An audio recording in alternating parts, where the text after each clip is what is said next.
요즘에 월가에서 아시아 얘기가 더 많이 나와요. 요즘 미국 얘기보다. 미국 경제는 그다지 걱정이 안 된다고들 많이 말씀하시는데 실제로도 월가나 외신이 좀 아시아 쪽 얘기를 더 많이 하기 시작했습니다. 그래서 점점 위기가 우리 쪽으로 넘어오는 건가 싶을 정도로 이 얘기를 좀 해볼게요. 특히나 지금 월가 헤지펀드 베팅 세력이 아시아에서 1순위로 노리고 있는 곳이 일본이라는 얘기가 많이 나옵니다. 그게 보이는 곳이 엔화죠, 엔화. 이게 엔화 장기 차트거든요. 보이시나요? 와, 진짜 많이 폭락했습니다. 엔화 30년 최저 수준의 약세를 보이는 엔화고요. 외신에서는 좀 극단적인 얘기로 엔화가 이대로 약세가 유지되면 아시아 통화 위기가 재현될 수 있다. 월가의 전문가들도 걱정거리로 얘기를 많이 하는데 정작 일본에서는 내부적으로는 아직 잠잠하다 이런 얘기를 하더라고요. 그래서 여기 보시면 2020년부터 주요국들의 달러 대비 통화인데요. 제일 박살난 게 엔화입니다. 거의 30% 폭락을 했어요. 그 금융위기를 불러일으킬만 했던 영국보다도 사실 많이 달러 대비 빠진 게 엔화입니다. 엔화 제일 많이 빠졌어요. 사실 우리는 막 영국발 금융위기가 온다 이랬지만 엔화가 더 심각한 거 이거 보시면 알 수 있고, 최근 30년 환율보다도 지금 높아져서 달러당 150엔이라는 심리적 저항선까지 금요일날 일시적으로 돌파했었죠.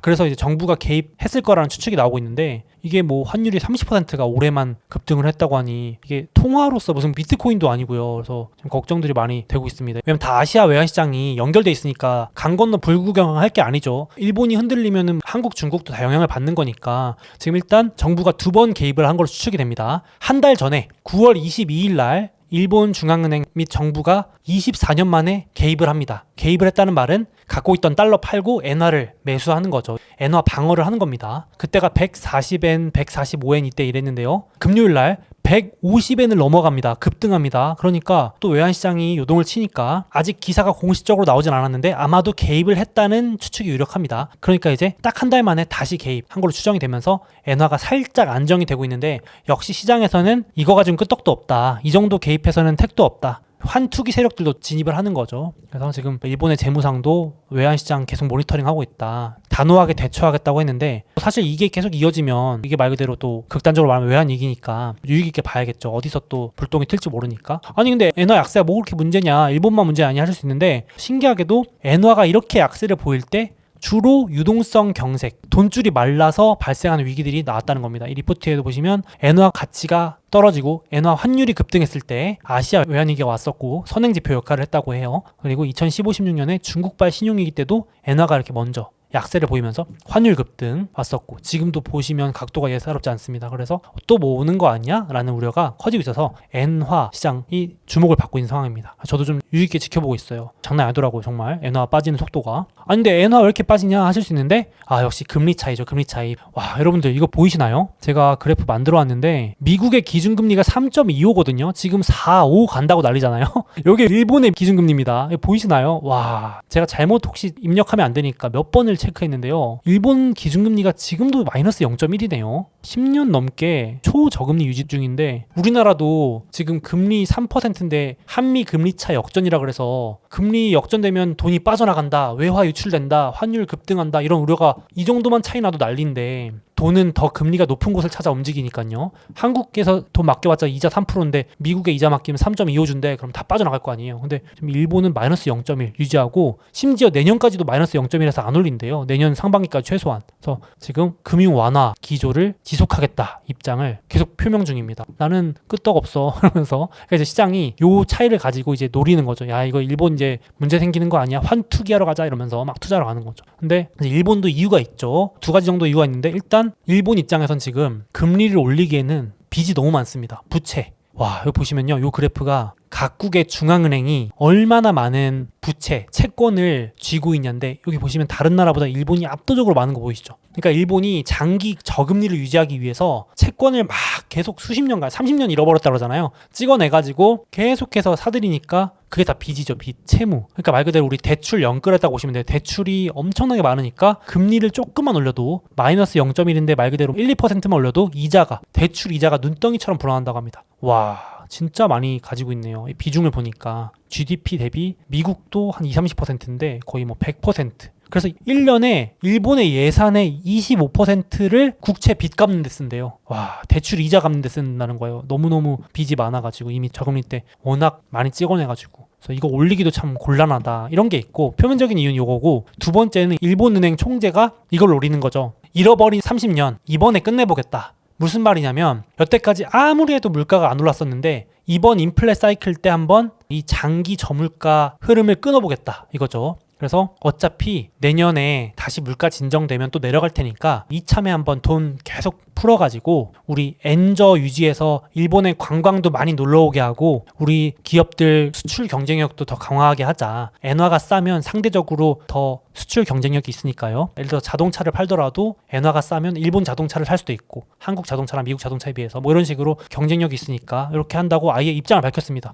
뭐라 그러면은 일본 구로다 총재가 그동안 물가는 오르지 않는다는 사고방식을 바꿔버리겠대요. 와, 이 말이 진짜 신기하더라고요. 그러니까 이 워낙 일본은 잃어버린 30년 인플레가 없으니까 세상에 물가는 오르지 않는다라고 생각한대요. 일본 국민들이. 와, 진짜 그렇게 생각하나 봐요. 일본의 국민들은. 그러니까 이참에 물가는 오르는 거고 그러면서 임금 상승도 이어지면서 지속적이고 안정적인 경제, 그러니까 적당한 인플레가 오면서 제품 가격도 올리고 제품 가격 올린 걸로 직원들 돈도 더 주고 월급도 올려주고 그럼 직원들은 돈 더 받은 거 가지고 소비도 늘리고 그러면 이제 경제가 더 활성화되는 선순환 사이클로 한번 들어가 보자. 이제 일본도 한번 이참에 잃어버린 30년 끝내보자. 디플레의 늪에서 벗어나보자 하는 거죠. 일단 의도는 이런데 외부 시장에서는 성공하기 어렵지 않겠냐라고 계속 공격을 하는 겁니다. 일단 의도는 이렇게 되고요. 실제로도 이번 주 신고가 기록한 일본 기업들이거든요. 일본 상장 기업인데 이런 겁니다. 요즘 한국도 일본 여행 티켓 몇백 퍼센트, 몇천 퍼센트 증가했다던데 일본 항공, 일본 공항 이런 주식들 52주 신고가래요, 여러분들. 그리고 한큐 한신, JR 큐슈 이런 건 철도, 지하철. 저도 이제 일본 여행 놀러 갔을 때 탔던 브랜드라 기억이 나네요. 한큐 한신, JR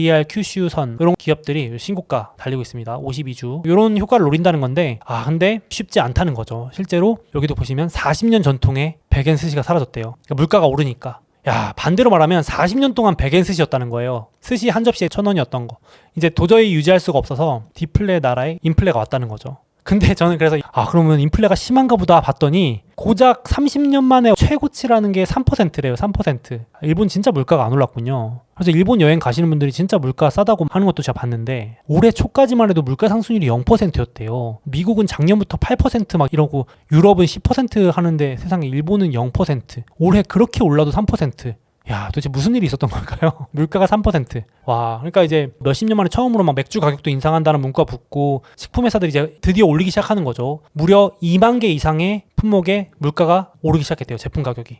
이렇게 되니까 이제 일본에서 이제 인플레를 좋은 인플레로 만들어 보려고 하는 것 같은데 일본 중앙은행 입장에서는 근데 이제 쉽지 않다는 거죠. 역시 무역 적자, 상반기 역대 최대 무역 적자가 기사 나오고 있고요. 엔저 때문에 에너지 가격도 올라가고 수입 물가 올라가니까 지금 일본 국민들이 느끼는 체감 물가는 10% 상승이래요. 그러니까 공식적으로는 3% 물가 상승인데 수십 년 동안 물가가 안 오르다가 갑자기 오르니까 어이구 3% 올라도 막 세상에 10% 올랐어? 오른 것처럼 이렇게 느낀다는 거예요. 그래서 지금 물가가 오르는 데 비해서 또 심지어 기업들이 임금은 또 아직 안 올리고 있대요. 그러니까 불만이 커지고 있는 거죠. 제품 가격 올렸으면 월급도 올려줘야 되는데 아직 일본 기업들이 그만큼 올리고 있지 않대요. 월급 안 올려주고 있대요. 아직 혹시 모르니까. 그래서 불만이 커지면서 지금 일본의 정부에 대한 지지율이 급락하고 있답니다. 와, 이번에 조사했는데 지지율이 반토막이 났다네요. 기시다 총리의 지지율이 30% 미만으로 떨어졌고요. 이번에 지금의 저금리 엔저 정책에 납득할 수 없다라고 대답한 일본 국민이 무려 70%가 넘습니다. 와, 이해할 수 없다, 납득할 수 없다, 지금 물가 때문에 너무 고통스럽다라고 말한대요. 그래서 지금 기시다 총리는 그럼에도 불구하고 영국 봤지? 영국처럼 저렇게 왔다리 갔다리 하면 혼란만 커진다. 나는 계속 저금리 엔저 정책을 유지하겠다라고 밝히는 거예요. 그래서 역주행한다고 하고 있는데 지금 시장에서는 야, 영국도 못 버티는데 얼마나 일본이 버틸 수 있을까 우려가 커지면서 지금 뭔가 다음에 우려가 되는 곳이 아시아에서도 일본이다 뭐 이런 얘기 나오고 있는 겁니다. 그래서 영국 얘기도 잠깐 드리면 영국의 총리가 결국엔 퇴임했죠. 사퇴했습니다. 요 그림 뭐냐면요. 요 그림 이상하시잖아요. 인터넷에서 막 비꼬는 건데요. 양상추가 상하기도 전에 사퇴했다 그래서 영국의 역사상 최단기 총리를 기록하게 됐대요. 리즈 트러스 총리가. 그러니까 약간 창피한 일이라는 거죠. 그래서 44일 동안 영국의 온통 금융위기를 만들어 놓고 영국 연기금 243조 원을 날렸대요. 숫자상으로는. 그렇게 해놓고 사퇴하니까 국민들이 비꼬는 거죠. 양상추가 최상하기도 전에 사퇴한 총리 이러면서 막 비꼬는 건데 지금 영국도 이렇게 항복했는데 일본도 항복할 수밖에 없지 않냐? 뭐 이런 얘기도 나오는 겁니다. 그래서 지금 영국은 저렇게 총리 사퇴하고 나서 또 이번 주에 발표된 게 물가 10%, 아까 일본은 3%인데요. 지금 물가 폭등하니까 결국 다시 돌아섰습니다. 영국의 중앙은행도 물가 잡으려고 이제 11월 1일부터 얼마 안 남았습니다. 다시 양적 긴축한답니다. 금리 더 올라가겠죠. 유럽 중앙은행도 지금 돌아오는 주에 또 금리 올린다고 하니까 야, 이렇게 금리 올리는데 일본만 금리 낮추는 게 가능할까요? 마이너스 0.1 가능할까요? 지금 수십 년 만에 다른 방향으로 움직이고 있는데 가능할까? 그러니까 이제 월가에서 일본 중앙은행이 항복할 거에 베팅하는 겁니다. 지금 트레이더들이 전부 다 일본으로 몰려갔대요. 일본 중앙은행에 대해서 최대폭 매도, 베팅액이 엄청 늘어나고 있는데 이거 잠깐 설명드리면 일본이 초저금리를 유지하면서 그동안 2016년부터 이렇게 한 겁니다. 절대로 금리가 0.25% 이상 못 올라가게 하겠다. 올라가면 내리고 올라가면 내리고 이렇게 유지를 한 거예요. 시장 금리가 올라가지 못하게 계속 채권을 사들여서 계속 일본 중앙은행이 사들여서 그동안은 시장 금리가 0.25 저금리가 유지될 수 있었는데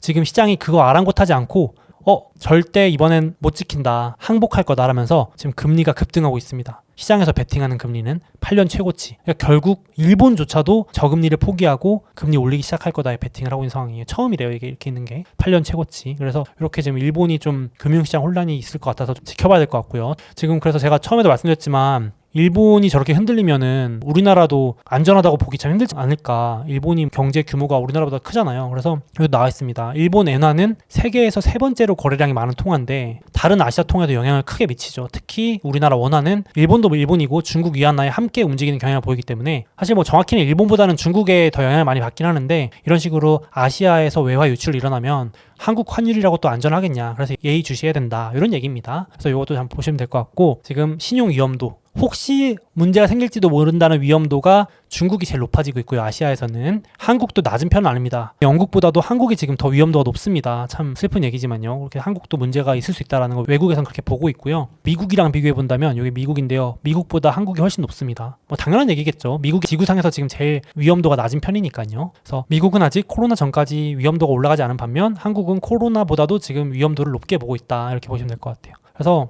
제가 영상을 찍는 이 시점에 한국도 지금 유동성 경색 때문에 문제가 생겨가지고 전 이런 이름도 처음 들어봅니다.